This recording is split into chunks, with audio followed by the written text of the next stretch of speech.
buenas tardes, good evening, and bienvenidas. Welcome to the YouTube channel of Instituto Cervantes, Leeds and Manchester. We are starting a new course in September. We started the university in many places and also the schools and also Instituto Cervantes. And it is a pleasure that we will start with chocolate tonight. But first of all, I would like to extend a warm welcome to our guest, Dr. Erin A. Cowling and Professor Rosi, and also to thank you, all of you at home, for joining us, what is the fourth installment of this Ex Libris series. Ex Libris, which is a series coordinated and co-organized with Professor Rosi, and with which we try to bring to you the publications in Hispanic studies and what is being published in the latest time in the about Hispanic culture in both the British and American academic cycles. Our host, as usual, tonight is the co-organizer, Professor Rosi, who works also as a professor and deputy head of the Schools of Modern Languages in Durham University.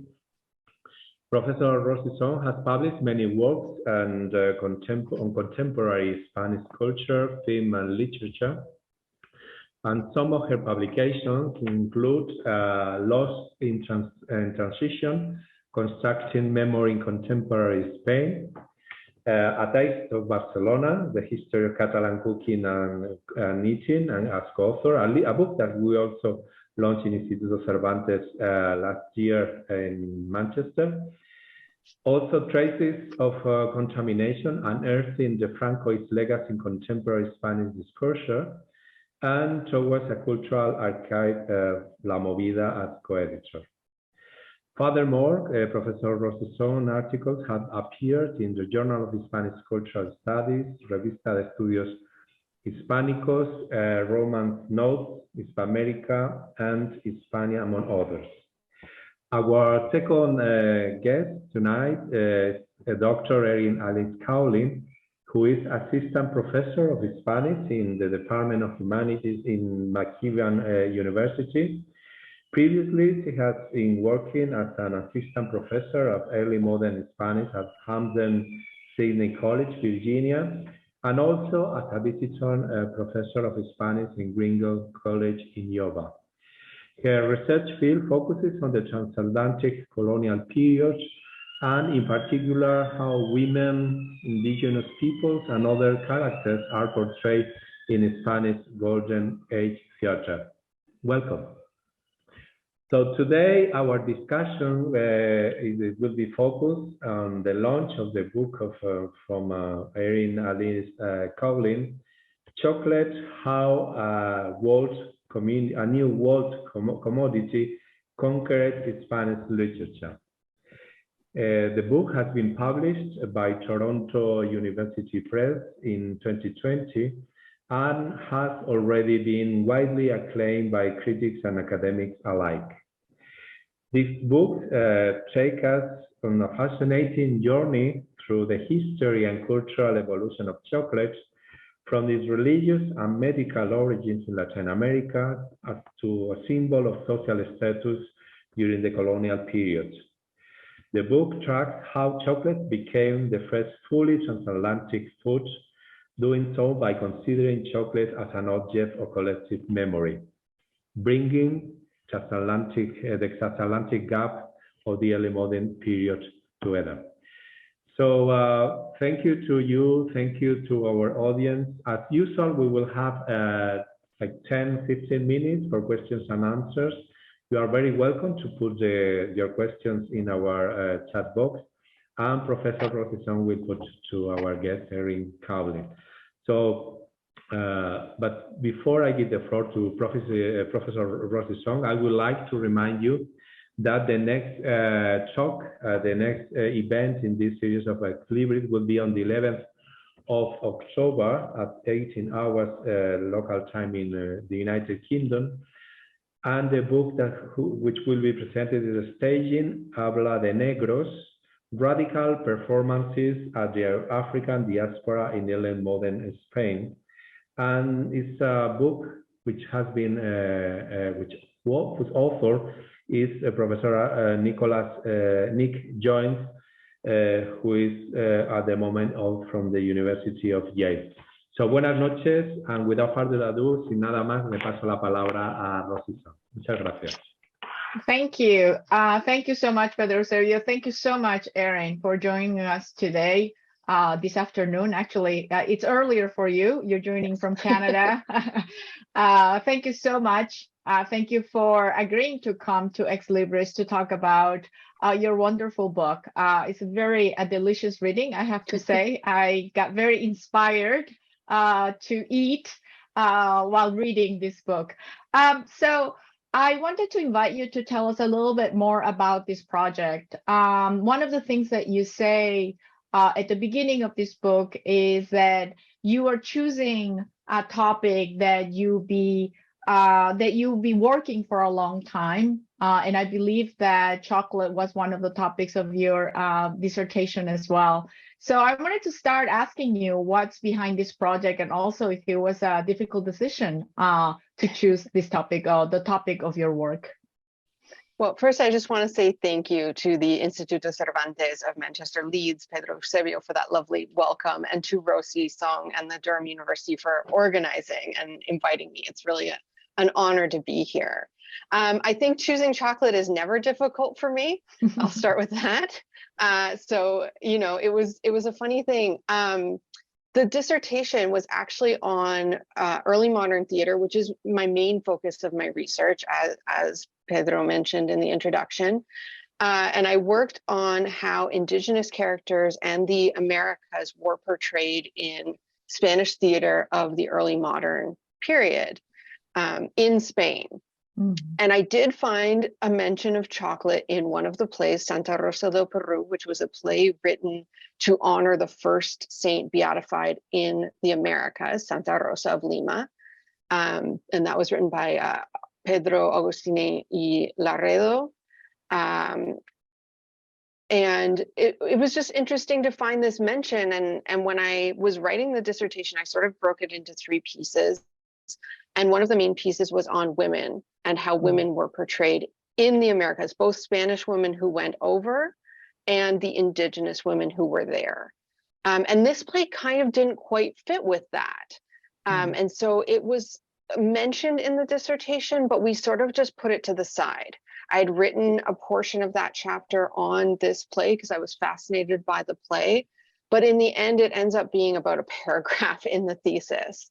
But that play became the central piece of one of the chapters, the chapter on religion, and how religious figures in Spain found chocolate to be a bit confounding, right? There's this concern about whether or not chocolate could be drank, because it was primarily a drink at that time, while people were fasting, and fasting was quite important to the Catholic Church at that time. So this became a major debate. And so that play actually took me into this whole debate.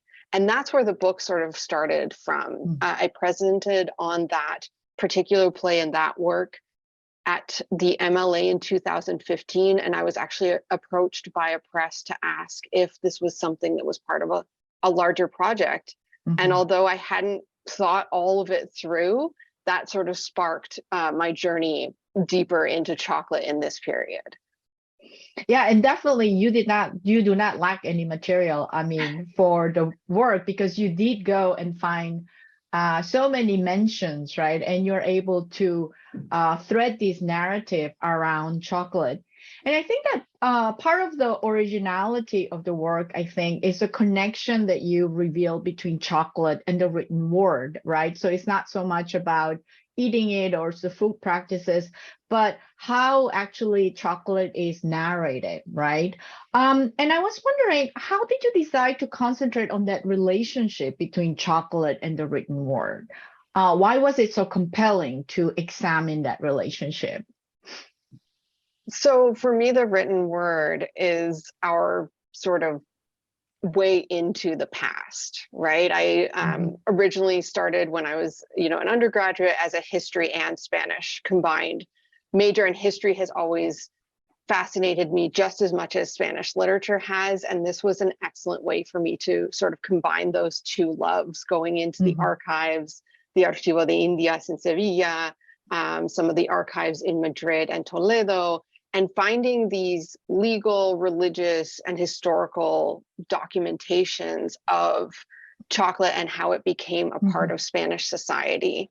And then combining that with the literature and seeing how some of these debates, both the medical and religious especially, played out in theater and poems and literature of the time period. It was just fascinating to see them sort of gel together like that. Yeah, and actually in that written word, in that sort of window into the past, and I think that, yes, you are going through that archive trying to find the bits and pieces to thread how actually chocolate becomes in a way normalized, right? Because one of your arguments is that the more is mentioned, the more you can tell that it's actually becoming part of everybody's experience almost, right? And I guess we should remind our listeners that your book actually ends around the 18th century. And actually, we're talking about the experience of chocolate before the start of the chocolaterias and people going out to cafes to have chocolate and so on, right? So this is more about sort of the concept of chocolate. And I thought that one of the most fascinating arguments, or sort of the thread that you're following, is how the chocolates go through the process of odoring, right? So the chocolate as an odor, right? And what sort of negotiations around this idea of this not commodity, or this practice, or this drink goes through, right, over a period of time.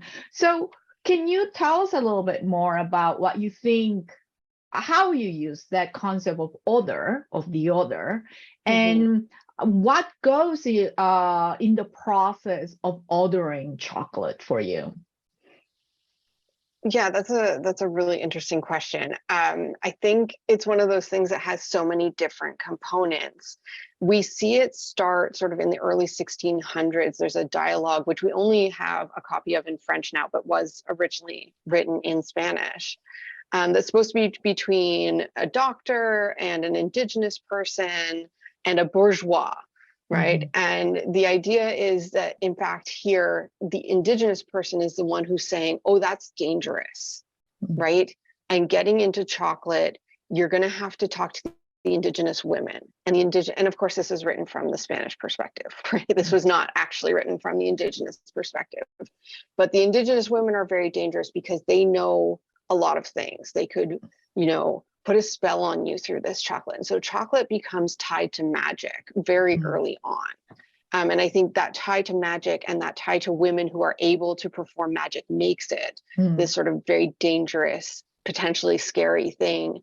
It's also othered in the actual medical documentation because, of course, as most of us probably on here know, at that time, the leading theory about the body and medicine was this idea of having humors, and that people born in different places, in different climates, etc., could affect their humors, and whether or not certain medicines or certain foods could have an effect on that.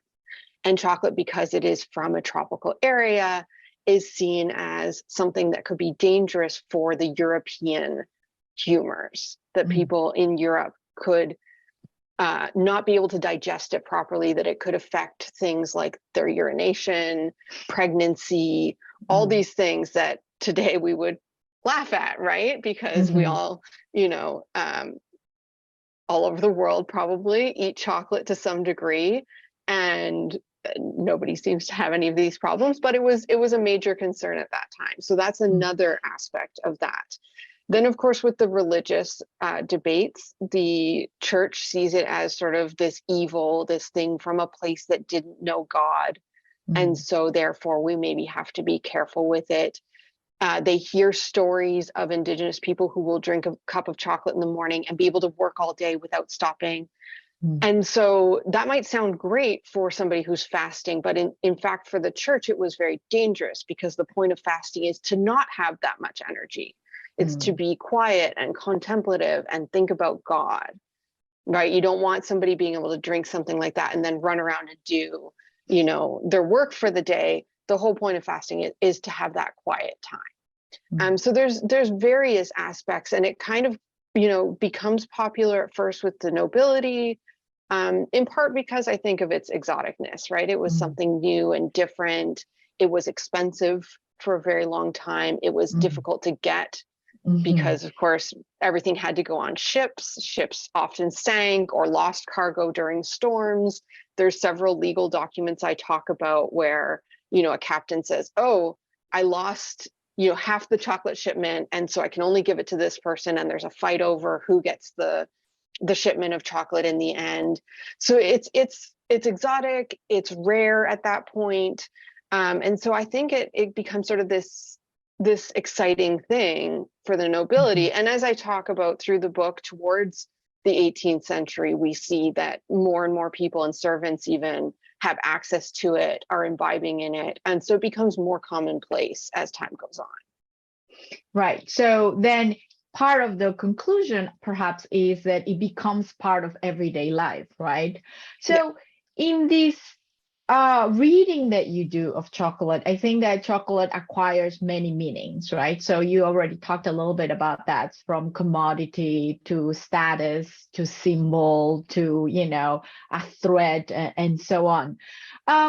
What meaning from all that transformation do you think is most significant for Spanish culture or perhaps Spanish literature? I think that several pieces have held on.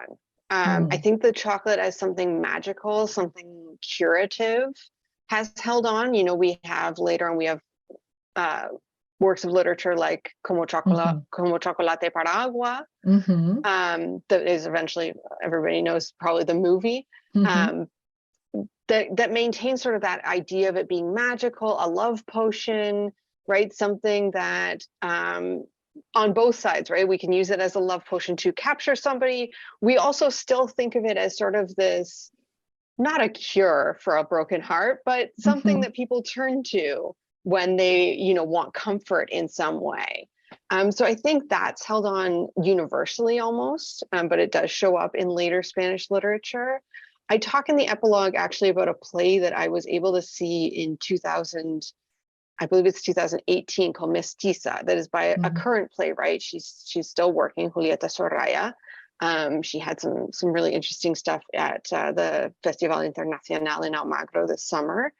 And she takes one of the first well-known mixed-race women, Francisca Pizarro Yupanqui, who is the daughter of a Inca princess and a Spanish conquistador, and talks about her life story that has sort of been tamped down until recently.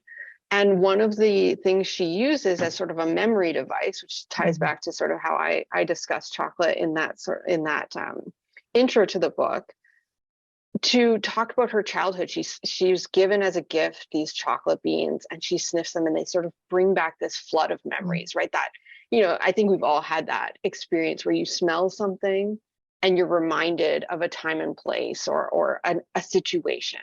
And that sort of brings her back to thinking about her childhood, growing up, and that transition for her of moving across the Atlantic. And to me, it was a really beautiful sort of tying all of this together, because I think her experience and the way it's talked about in that play very much ties into how chocolate sort of traveled the Atlantic and eventually gets incorporated into Spanish culture. Yes, and thinking about that play and thinking about some of the characters that you mentioned, I think that one of the salient aspects of your book actually is gender, and women in particular, right? I mean, even from that first work that you mentioned about Santa Rosa de Lima.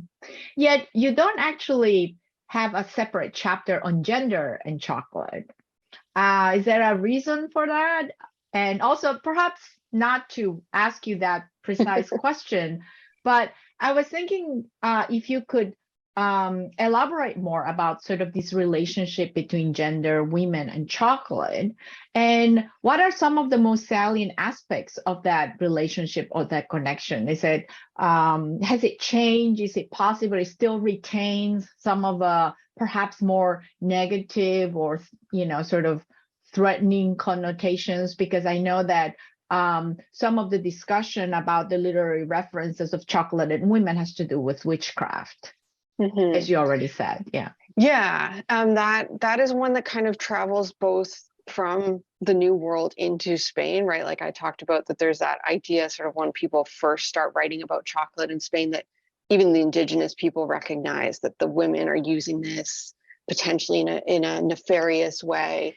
I'll start though with the question about why not just a chapter on gender and chocolate, and I think it's because it's so closely tied to all of the themes that rather than splitting it, I wanted to show that it was so integrated that this affected both men and women. But women are, as you say, like they're seen as sort of the imbibers of it. They're the first ones who are seen as over imbibing, like that's a problem, of course. Including in church. This became an edict in the Archdiocese of Toledo that you could no longer allow your servants to bring you chocolate during Mass because it was so interruptive of the services that were happening that the Archbishop actually had to put out an edict saying this has to stop. It's just, we can't even get through Mass without all this noise and all this ruckus because the chocolate is being brought in continuously. And women, of course, being at home, being the ones who are sort of overseeing the home when men are out doing business, they oversee this private sphere. They were expected, especially if you're of a certain class, to have not just chocolate to offer to your guests, but really good chocolate, right? There were net levels of chocolate that were seen as one was better than the other in some instances. And so there was a real social pressure on women to have this available, to offer as soon as somebody showed up at their door, expected or not, that there would be chocolate on offer, just like now we might offer somebody a cup of tea, right? In England and Canada, I think that's our most common now thing to offer somebody when they show up at the house, right? So it is very closely tied to women, but it's also tied to the economy, it's tied to religion, it's tied to medicine. And for me to separate out women in this particular book, now it's not to say that I wouldn't, write an article or something on how women are particularly affected with it, but in this book, the themes were so interrelated that I couldn't tear that out. Yes, I mean, I didn't want to, try to single that out, but I think it's such a predominant thread that really links every chapter, and it actually makes sense, right? And I think that constant presence of women and how actually chocolate becomes so central part of their social life, and that happens in the 19th century as well, right? I know that your book ends in the 18th century, but a way for women to go out socially and be okay was actually going out to have chocolate with their friends, right? So the popularity of drinking chocolate has to do with the idea that they can actually hang out in social and public spaces, right? Absolutely. And if this is allowed because of chocolate. I wanted to go back a little to what you just said about women trying to provide the better chocolate. So the discussion of quality there is really interesting. So what made chocolate better from a place over the other, or how did women manage to try to procure, I guess, the better chocolate? So Oaxaca is considered sort of like the place to get your chocolate from. And it still is. I mean, if you go to Oaxaca now, you can go to the markets and they're still making it in these giant drums in the traditional way, right? And so that is seen as sort of the gold standard. I haven't tried the chocolate from all the different places. Maybe one day I can, do that study abroad tour of all the chocolate places. There you go. Excellent. But that was, for whatever reason, seen as the place to get it. But what they would do, because like I mentioned earlier, you know, if a ship crashed or lost its cargo or whatever, and they couldn't get the highest quality, they'd start to mix it, right? And this comes up in some of the plays, like a servant will come and say, oh gosh, there's somebody at the door, but we're all out of the good chocolate. And she's like, well, I think there's a little bit of the good stuff still back in like the, you know, the far corner of the pantry. Mix that with whatever we have, and, you know, we'll pass it off because this person won't know any better. And so there's a lot of that sort of, especially in the literature that we find. There is a letter that I found in Toledo, in the archive in Toledo, in the sort of early to sort of quarter century of the 1600s, in which a man explains to his wife in the letter, look, I've gone to Madrid, I've tried to find chocolate. They supposedly have a pregnant daughter. I think this is maybe a craving or something, right? There's just none. There's none to be found in the capital city. People are going nuts over this. And so there is, even in the historical documentation we have, this discussion of what are we going to do, because we can't get this thing that's now becoming sort of the standard practice. So there was a lot of discussion about how to mix it with other things. Some of those things we can talk about maybe if you want to talk more about witchcraft, which things were getting mixed into chocolate that maybe weren't so great for us. There's recipes, you know, you can make this much. You know, there's some from Latin America that include maize, if you want to add, you know, sort of ground corn. There's talk in Spain about adding eggs and flour. This also contributes to the religious debates about whether or not this is a food versus a drink for fasting. So there is all kinds of attempts to stretch the chocolate further, right? And people promise everyone, oh, it's Oaxacan. It's Oaxacan, I promise, and it never is.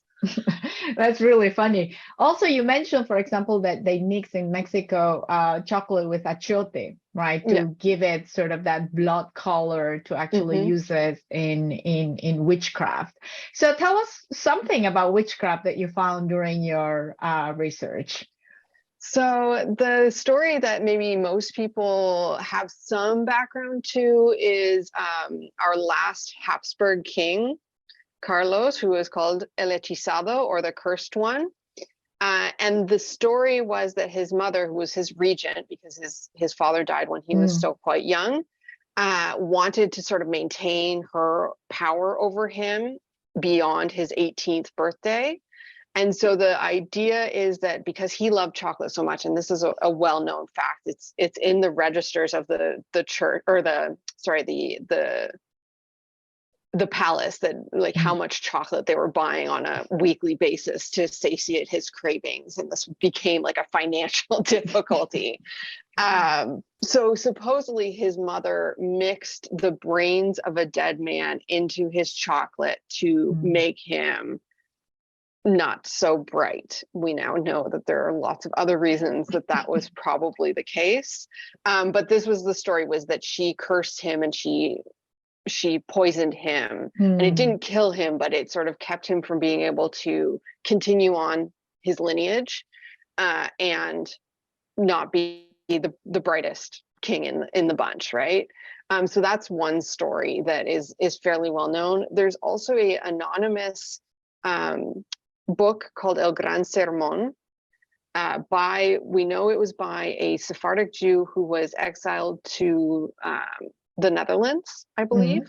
And it is a satire of Spain going out and conquering a new area, this time Africa and Asia, using chocolate instead of religion as their sort of motivating factors for why you should convert to being citizens of Spain. And in one of the little sort of vignettes of this book, the person going to talk to the king from Spain brings him chocolate as a gift. And there's all this concern of what is this chocolate going to do to the king. The alchemist who is supposed to put together the chocolate recipe says, I'm not going to sign off on this because like, I don't want my head to be the one on a pike if this kills the king, if it's some kind of magical thing. So that comes up frequently in that book as well. It's a great little book that's not very well known if anybody's looking for sort of what can I read from the period on this. That's great. Thank you so much. So actually, before I get to my next question, actually, I wanted to see if you can help us sort of locate the moment in which chocolate actually becomes sweet. Because if we remember at the beginning when Cortés is presented with, his first chocolate, it actually is not sweet. So do you have any, were you able to locate at some point when chocolate does become more sweet or actually is being appreciated for its flavoring because it's, it appeals to sweetness or so on? Yeah, I would say there is some record of like vanilla being added in Latin America, in the New World, before it comes over, but it is much more like it's got the maize, it's got sometimes chiles and all these things that wouldn't necessarily lend to the sweetness of the flavoring. I think the sweetness is much more a old world thing, right? That they wanted to add sugar or honey. And we find that in some of even in the earlier recipes from the early 1600s. Antonio Colmero Ledesma has a sort of appendix at the end of his book about what is chocolate and what are its potential uses. And one of the recipes includes, I believe it's some sugar, as well as like vanilla and, water and eggs and all these other things. Because the Spanish palate and the European palate was not so into the chiles and the, more savory ingredients that were being added in the New World. Right, because we still have chocolate in mole, right? And you were talking about Oaxaca, for example, right? Yes. Yeah. So thinking about actually chocolate, and I was actually recently on a panel about food in the early modern period, and some of the speakers were very quickly making the connection between the New World and chocolate and to our present day, and quickly, sort of chocolate was identified with countries like Switzerland, France, and so on, but really not Spain, right? So what do you think, or how do you think chocolate can become part of the sort of the global Hispanophone as a matter of, study, or actually recovering that connection perhaps as one of these very important elements, right, in the experience of that encounter between those two worlds? Yeah, I mean, I think I say it in the book. I feel like chocolate is the first real transatlantic food, right? Because it certainly comes from Latin America. That's where, now it's more grown in Africa, but it was originally grown in certain there's very specific conditions you need to grow chocolate, which I learned all about, which I never expected.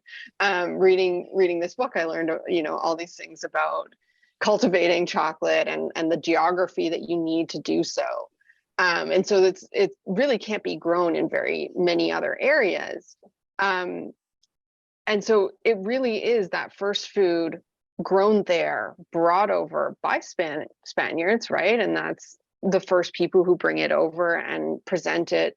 It's presented very early on in the 1500s to the king and queen as sort of like this weird thing that we've found there. Like, look at all these, strange plants and all of these things. And I think, it gets muddled because the more sort of fancy chocolatiers end up growing and coming up in, as you said, Switzerland, Belgium, France.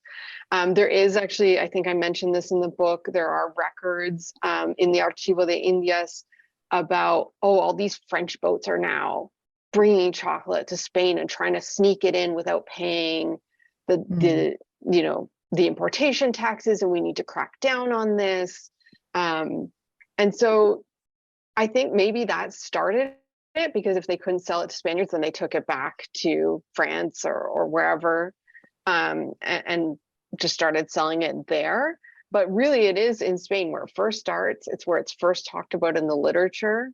I mean, it started in Latin America, but the sweetened European style chocolate And, you know, if any of you have spent time in Spain, you know that probably most people drink colacao with their breakfast, even well into adulthood. I, knew people recently who do that, or who go for chocolate and churros. It's just a different kind of chocolate than what we think of when we think of, like, say, Lindt or any of those sort of big brands of chocolate.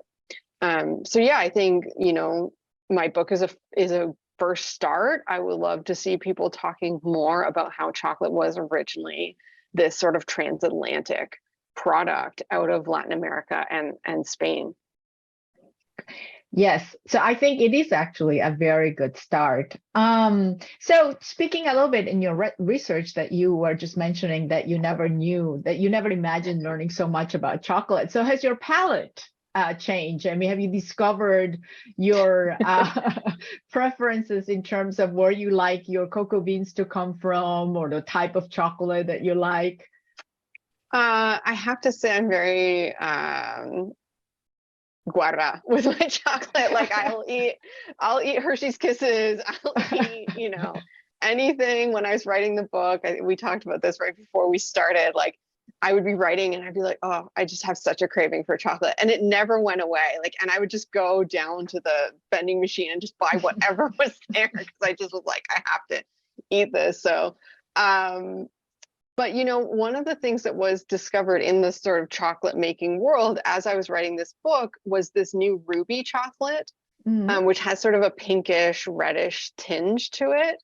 And I actually really like it. It's a very interesting, it's got sort of a berryish flavor.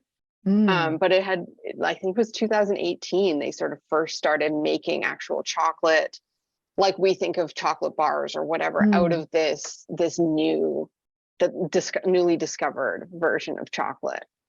So a variant, a species of cocoa beans, is that what it is? Yeah. And where does it grow? That I don't know. I think it was first discovered by sort of chocolate technicians in Switzerland. Oh, wow. So we'll have to be on the lookout for ruby chocolate. That's good.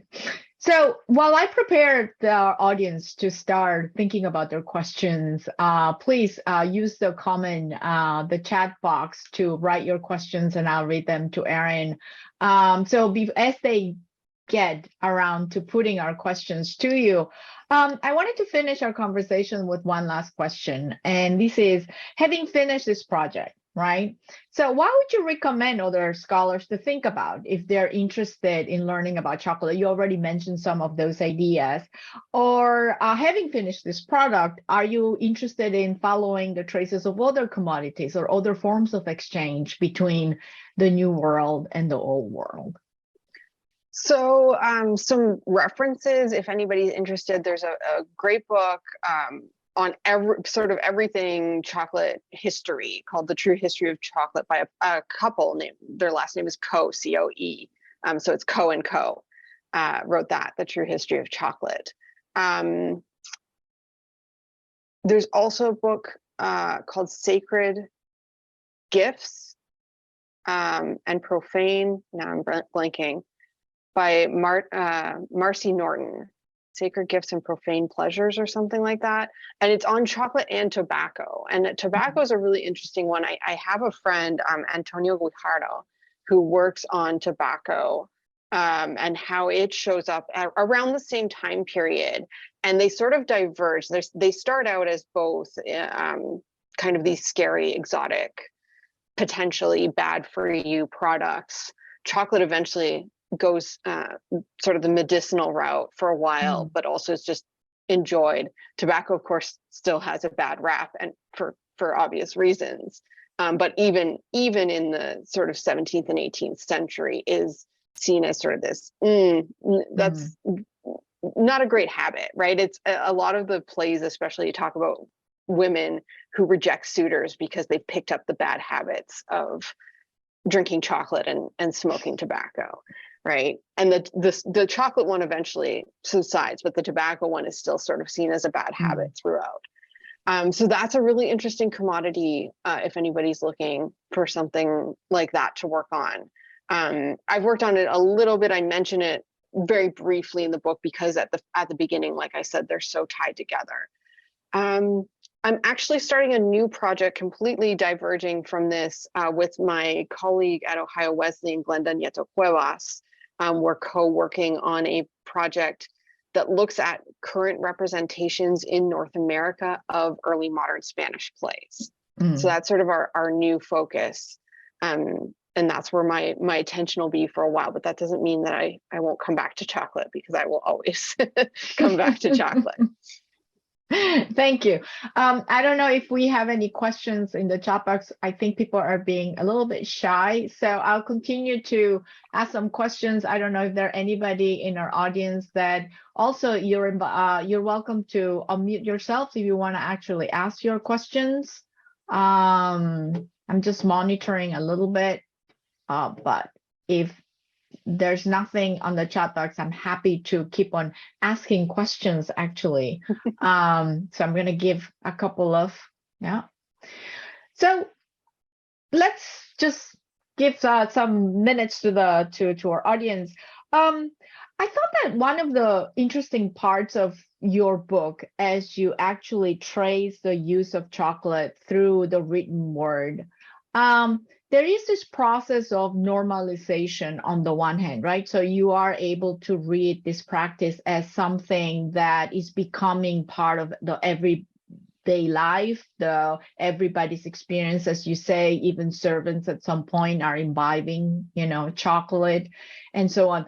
But there is also, it seems that it's part of also domesticating something that they do not know. You did just use the word, right? In terms of tobacco and chocolate as well. So do you think that even though some of the documents that you look are actually warning people about, consuming chocolate, even though some of the written word is about trying to forbid people from doing it, it actually does work to make it more present?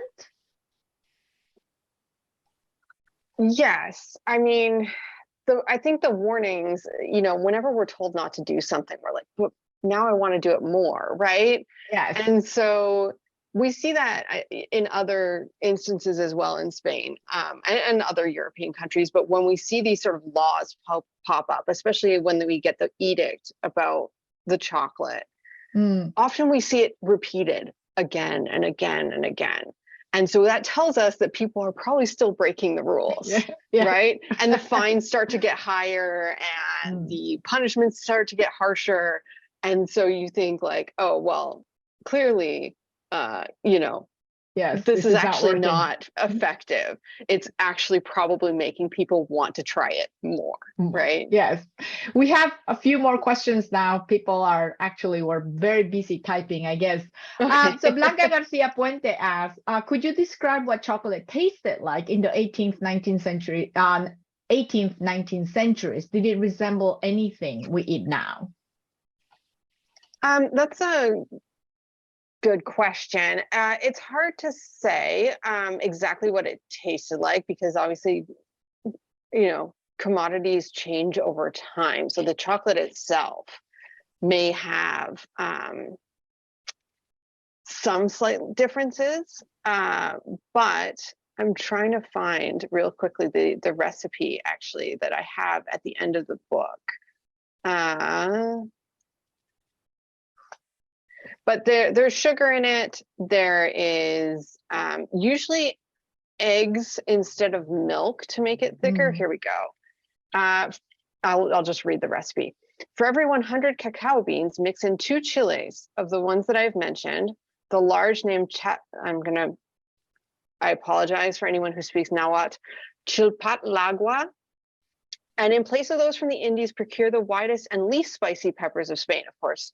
Spain wanting less spicy peppers, a handful of anise, bundles of spices, and 2 more called mecasuchil if the stomach is off. So something to sort of calm your stomach down. Maybe like a ginger is what we would do now. In place of this in Spain, 6 powdered roses of Alexandria, 1 gram of vanilla from Campeche, 2 of cinnamon, a dozen each of almonds and hazelnuts, and half a pound of sugar, and enough achiote to dye it all.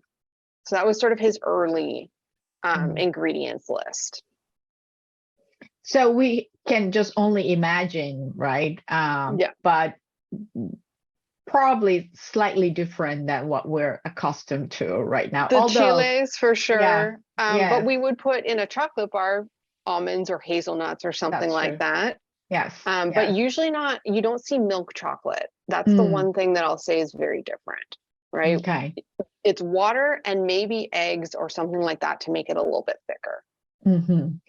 Okay, so we have another question from Sonia San Juan that says, what would be the strongest literature connection that you found? Any author in particular? Definitely the Santa Rosa del Peru, which is the Pedro Lanini Segredo, and then the third, I mixed their names up earlier, but the third act is actually written after his death by another person, and that's the act that has the most about chocolate. It's probably the strongest literature. There are some poems. There's a decima dedicated to chocolate, and things like that, but most of the literary sources that I found were just brief mentions. There is one short interlude piece that is the Baile del Chocolatero, is the only one actually named, other than a poem, a longer piece named with something to do with chocolate in the title. So the literary mentions are usually just very brief. Oh, we know he is a real Indiano who came back from the New World because he has this chocolate, right? And he knows the names of all the different places you can buy it. And he, so that is sometimes used as just sort of a proof, right? I am a real Indiano. I have been to the New World. I am going to get money back from the king for my time as a soldier over there. And you can prove that because I have all these goods, and chocolate is usually listed as one of them. But yeah, that Santa Rosa del Peru is probably the longest piece that has a significant portion dedicated to chocolate and how chocolate affects people. And the pieces that you use from that play in your book is fascinating to read. So, I really want to read the whole thing as well. Yeah. So Daniel Terrazas William has another question. He says, thank you for the talk. I was wondering whether you mobilize or theorize cases of Black women and chocolate. There are some cases. So the primary one that I found was Indigenous women. And then there are... in fact, the piece that I'm thinking of where there is a Black person making chocolate to sell, I believe it's a male character, but they reference that that the chocolate is going to be good because we really know how to do it, right? This idea that Black people, not necessarily just women, are selling chocolate, creating chocolate, doing the mixtures for drinking it and things like that, and that it is considered to be quite good, and that they know what they're doing with chocolate. So that was the one case that I found that had to do with Black people. Yes. Yeah, I think perhaps the question has to do with the idea related with race and chocolate, how chocolate is racialized as well. I don't know if you found any cases like that in the references or if you thought about, for example, the way that it's been theorized to think about the pieces that you are reading. I would say for that time period, it's still much more connected to the Indigenous culture because of it coming from the New World. Like I said, the one that I found is that, I will be the one to put together your chocolate and it's going to be good because our culture knows how to do this. But I did not find a lot of other material from that time period that theorized on that racialized aspect. Okay. So Blanca Garcia Puente actually asked a question that is somehow related to what you said already about the recipe. So what has the flavor been described like? I wonder if you want to say something before we jump to the next question. So I'll just say that when it was first introduced in Latin America or in the New World to Spanish conquistadors, they did not enjoy the flavor, right? A lot of them were sort of like, oh, it's this weird thing, but we had to take it because it was sort of offered to us ceremonially. And then when it comes back to Spain, it's more sweetened and things like that. But yeah, the recipe is the best idea that we have towards what it tasted like. Benita San Pedro has a question here. Do you think that contemporary chocolate consumption practices and circuits, from lean to Nestle to Colacao, are much more connected to early 20th century European colonization of Africa than to the early Americas? Yeah, I would say so. I would say that the practice that is maybe that somebody's got their microphone on. Maybe we can ask them to turn it off. They just did. Yes. Okay. Sorry, it was a little distracting. So yes, I would say that that is probably more connected to where it's being cultivated now, which like I said earlier, is primarily sort of around the equator in Africa. Mm-hmm. The practice that is maybe most like the original chocolate, right? Because it does get described as sort of this very thick, it is a drink, but if anybody's ever had churros and chocolate, right, where it's a thicker chocolate that you're really supposed to be dipping the churro in, and it coats the churro, right, and it sticks on there. It's not just dripping off like a hot chocolate that I make at home from a package from Nestle or Colacao is not going to stick to that churro the way that the chocolate that they make at San Ginés or any of those kind of chocolatiers that are still around in Spain. That would be much more closely aligned to the original thick chocolate. Yeah, and perhaps we can link. I think that somebody's actually typing their question is, I see that in the comment box that is incomplete, so I'm going to give time for the person to complete the question. But going back to actually Benita's question, and actually relating to the question about Black women and chocolate, do you think that that consumption or practice of chocolate is connected more to the colonization of Africa than to the early Americas, actually has to do with that racialization that somehow it's not so present, right, in the material that you're looking at? Yeah, I would say that's a much later, like maybe 19th century, but certainly 20th and now 21st, right? And I think, I kind of touch on this in the epilogue, that we are starting to be more conscientious of how these things are being grown, cultivated, the working conditions of the people who are, currently making chocolate for us. That is a little bit problematic, right? And that we previously maybe had ignored. And so, yes, I think that more recently, that racialization and the consequences of the demand for chocolate in North America and Europe have on people in other areas. Right. Actually, Danielle Terrazas supplements that answer saying Martha Few writes about Black women in chocolate, colonial Guatemala, if anybody of our audience wants that information. So Nerea Chocolate actually asks, great talk, thanks. Nice to learn about the Santa Rosa del Peru. Why do you think chocolate was rejected by the church and the conventos and abbeys with it?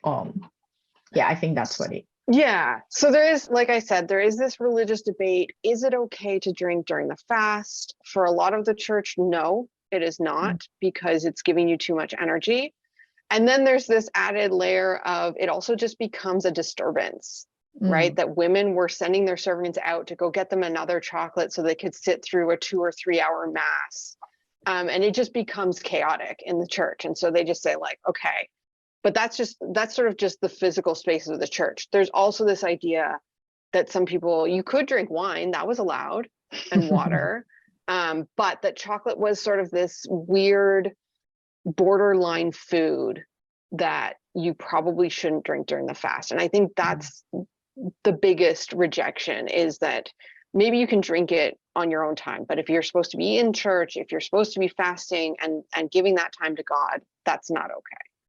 Right, because chocolate does have calories and does provide energy. So in fact, we do know that, for example, Cortés was thinking about maintaining the strength of the soldiers by feeding them chocolate, right?